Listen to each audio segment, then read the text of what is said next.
puti na mukha ko. Nasobrahan sa powder.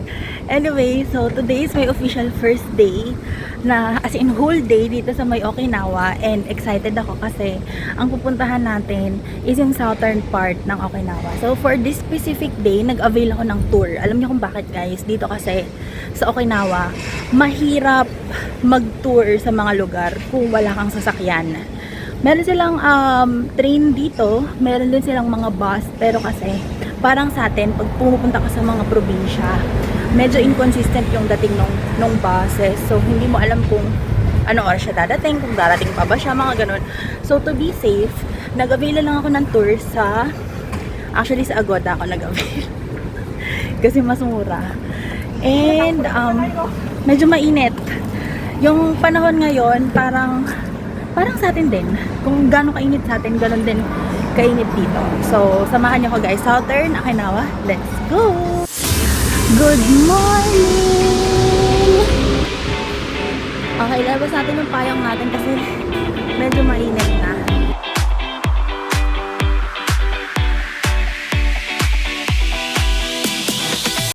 So, ito pala, guys, yung tawag dito, meeting place na pinili ko ay sa may Naha. Kasi actually dito ako sa Naha nag-stay dahil mas accessible siya sa lahat.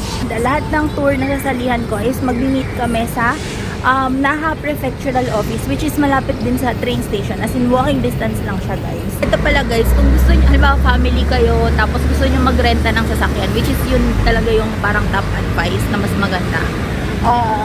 Kailangan yung kumuha ng international driving license dyan sa atin. So, nagtingin ako noon actually kung magkano. Siguro around nasa 5K to 4K yung kalalabasan. Kasi actually, maraming islands dito na hindi nare-reach talaga ng mga buses. So, mas maganda talaga mag-rent kayo ng car. Lalo na kung marami naman kayo. Pwede kayo maghati-hati. Ayan, kung mag-a-avail kayo dito sa Agoda, meron din ito sa Klook. Dito yan, sa may Blue Seal, sa tapat ng Ryobyo na mall. May mga namit ako, karamihan sa kanila is mga taga Taiwan, and magbabike naman sila. Hindi ba pala yun? Wala pa yung bus namin. Kasi dalawa siya, guys, north and south. So, i-verify ninyo kung papunta siya ng ruta ng north or papunta siya ng ruta ng south. Kasi pareho sila ng bus, pareho rin ng time. So, baka maling bus yung masakyan ninyo. Okay, so ito na ata yung sa amin, south.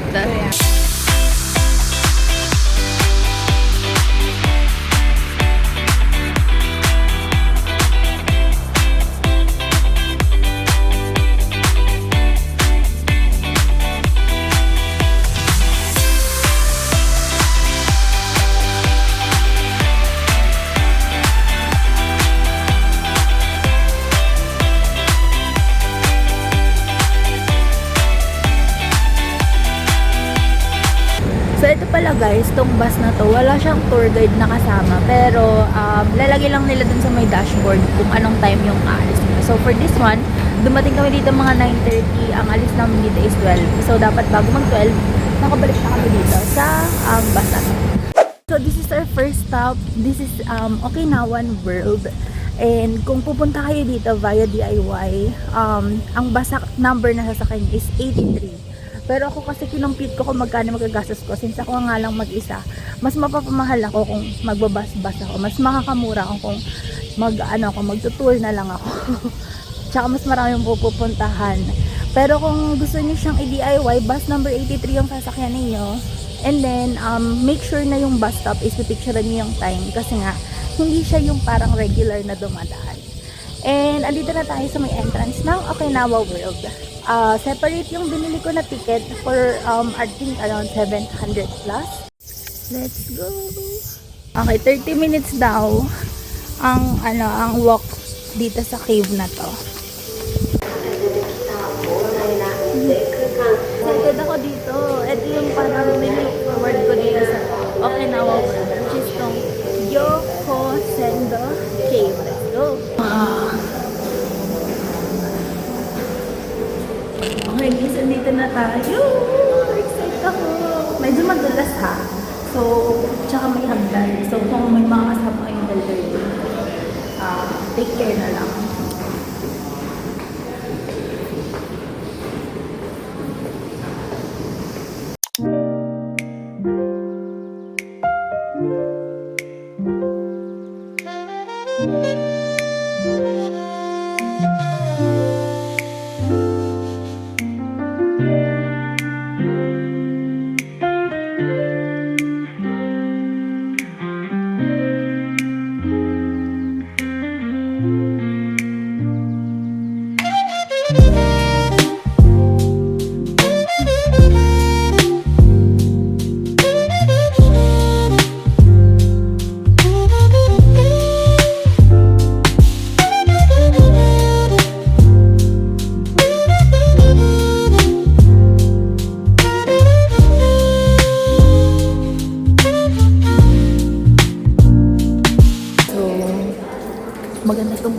natin kasi wala masyadong tao. Pwedeng mag-picture. Pero ako nagmamadali ako kasi gusto ko mapuntahan lahat dito. Oh my God! Guys, nakatakot! Ayan, buti na lang yung mga kasabay ako. Oh my God, sobrang dilim na. Guys, ano to? Ang dilim. Wait lang. Ito, may mga tumutulo sa mga ganito. Ayan. Meron din parang cave experience natin dyan sa may Sagada. May spelunking doon. So, kung gusto nyo rin itry mag-ganon, magpasok-pasok sa mga kuweba, pwede din kayo pumunta na. Ewan ko lang ngayon kung paano yung kalakaran or kung magkano. Pero parang mga na-try ko yung mga 10 years ago. Try nyo din guys. Masaya din. Baka mabunggo kayo. May mga sobrang baba. As in, ang lapit na nila sa ulo.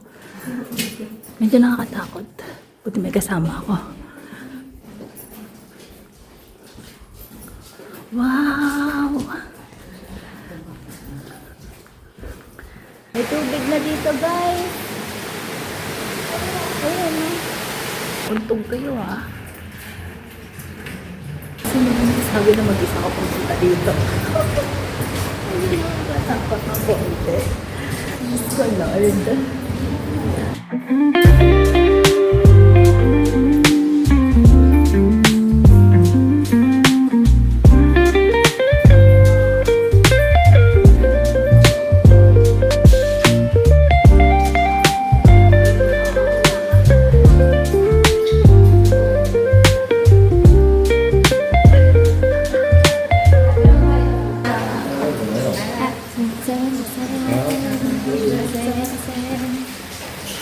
Ayun, nakamauntog kayo.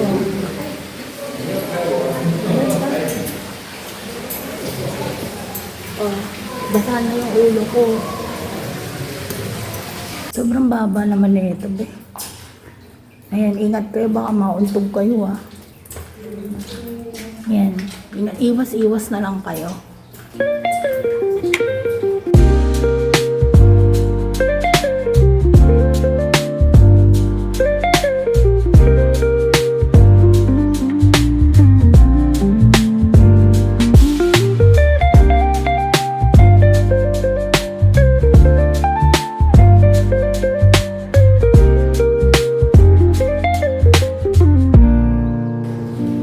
Cave exit. Yan, exit na tayo.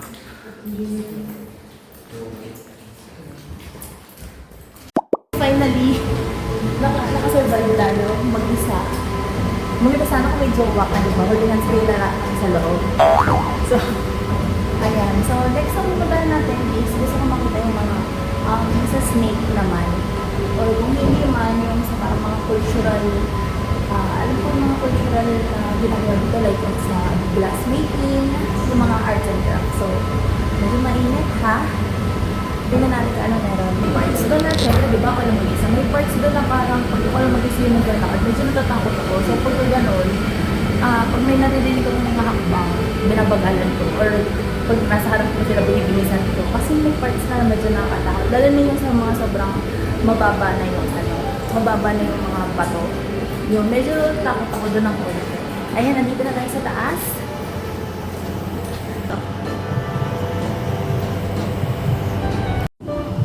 Next, Tropical Orchard. Let's go.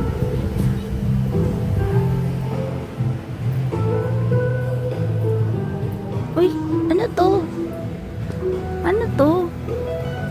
Dito sa may Tropical Dream Center nila, hindi ako masyadong na-amaze kasi yung mga bunga, like for example yung langka o kaya yung durian, tapos may mga mangga rin.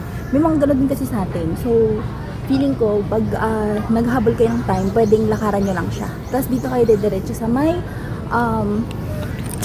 bilihan ng inumin or ng pagkain. So, hanap tayo ng drink. Ito in order ko, 250 lang. Inom muna tayo sa globe and then lakad na ulit. So time check 10:30 na. So meron lang tayong 1.5 hour para maglibot dito sa Okinawa World. So mabilisin lang na inom.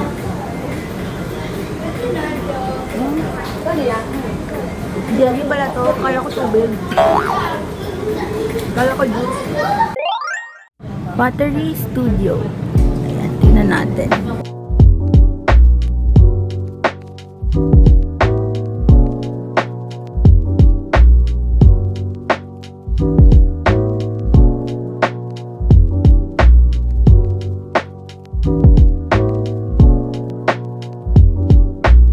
Tadaan! Ayan o, parang ganito yung mga gagawin ninyo.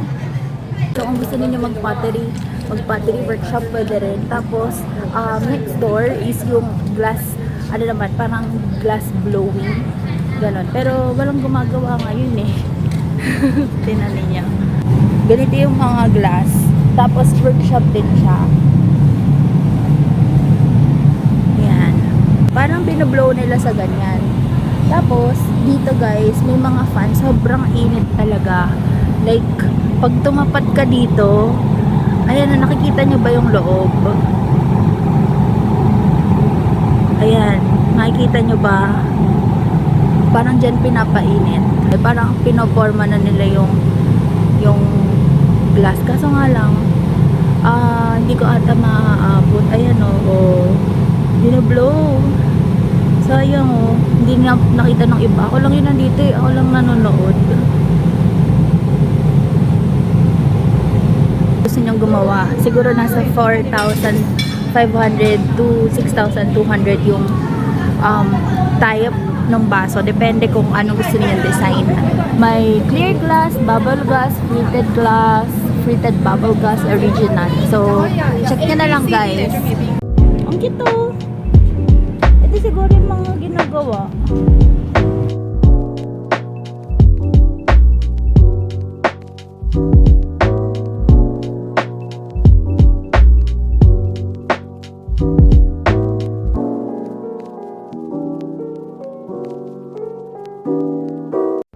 Pwede rin kayo mag-rent guys ng costume kung gusto niyo mag-stroll at mag-photoshoot. Photoshoot dito sa mga area na to. Next, punta na tayo sa...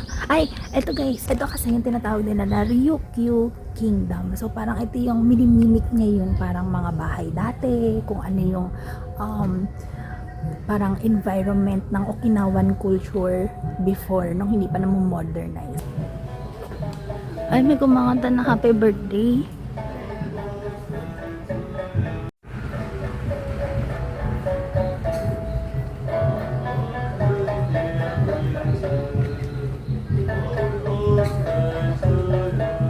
Yan ako kumakanta na happy birthday. Gusto ko yung bahay niya.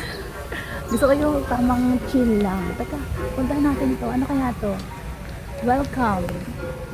It's 33 degrees Celsius. Tingnan natin. Ito yung mga parang traditional na bahay nila.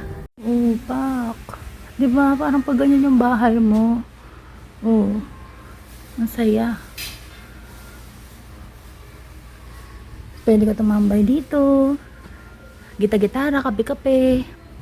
Dito sa Okinawa World, ang dami mo kasing pwedeng bilhin na pa sa lubong. Lahat ng dadaanan mo, parang bubudulin ka nila. Kasi dami mga cute na bagay na parang, uy, gusto ko nito, uy, gusto ko yan, ganyan. Anyway, tingnan natin to. Okinawa Culture Center.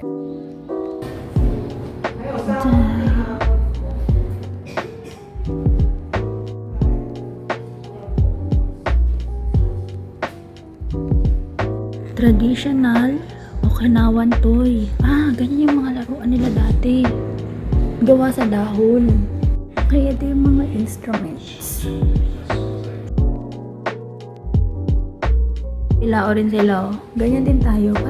Parang na-realize mo. Medyo similar tayo. Ganito rin oo. Yung meron silang pangdurog ng bigas. Guys, pwede mag-extract ng pearl. Ito, pwede mag-extract ng pearl. Gusto ko, pero paano pag wala akong nakuha? Okay guys, alam nyo ba kung anong mga laman yan? Laman yan, mga alak ata. Ayun yung mga alak na merong ahas. Ganon. Yan ang laman nito mga to. Habu.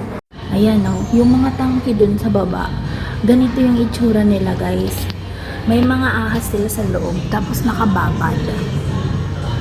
So, sabi, sa isang tangke is merong 150 na habo. Ito to 200,000 yen to. Yung ganito, pinakababad na ahas. O ito, 58,080. Guys, meron dong parang nag-free taste ng mangga. Natikman ko yung dried mangoes nila. Masarap din, matamis din, pero makakapal. Parang medyo, feeling ko parang medyo mabuhok yung mangga nila compared sa mangga natin. Ito guys, may show. Pero bawal ata mag-video. So, hindi na ako mag-video. Hanggang dito lang muna i-video ko. Masaya.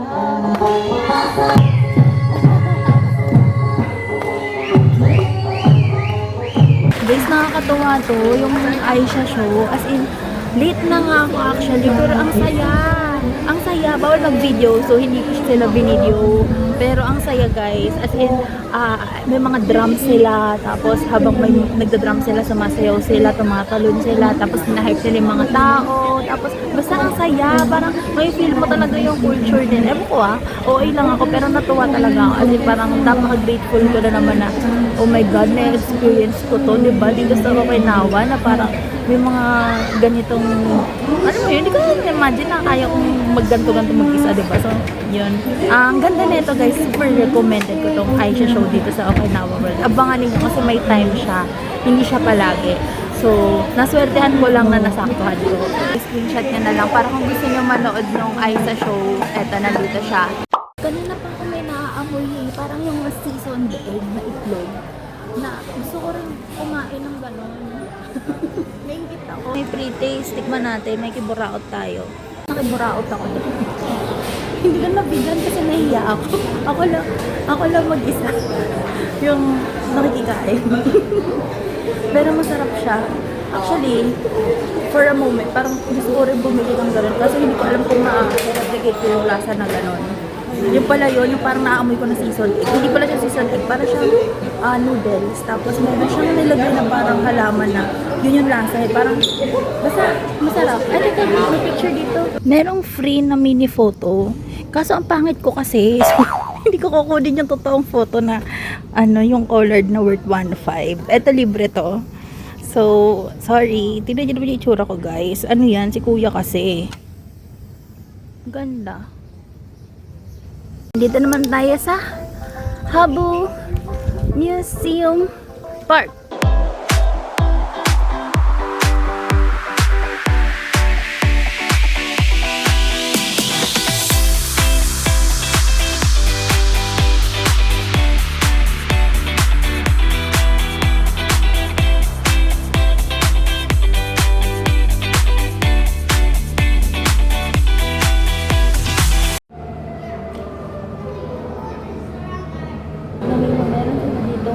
Nahuli na napakalaking ahas guys, 8 meters and 53 centimeters. So sabi rito guys, kapag halimbawa kinagat ka ng ahas, ang ideal na gagawin mo is apply suction to the wound and then constriction band, and then dapat hindi mo na gagalaw yung tao kasi kailangan matanggal mo na yung parang venom niya. So, dito dinidescribe niya kung anong itsura ng venomous at non-venomous na snake. So, for example, pag non-venomous, makikita mo yung bite niya, marami. Pero yung dito sa venomous, dalawa lang yung bite niya. Ibig sabihin, may lason siya. Guys, ang laki netong turtle.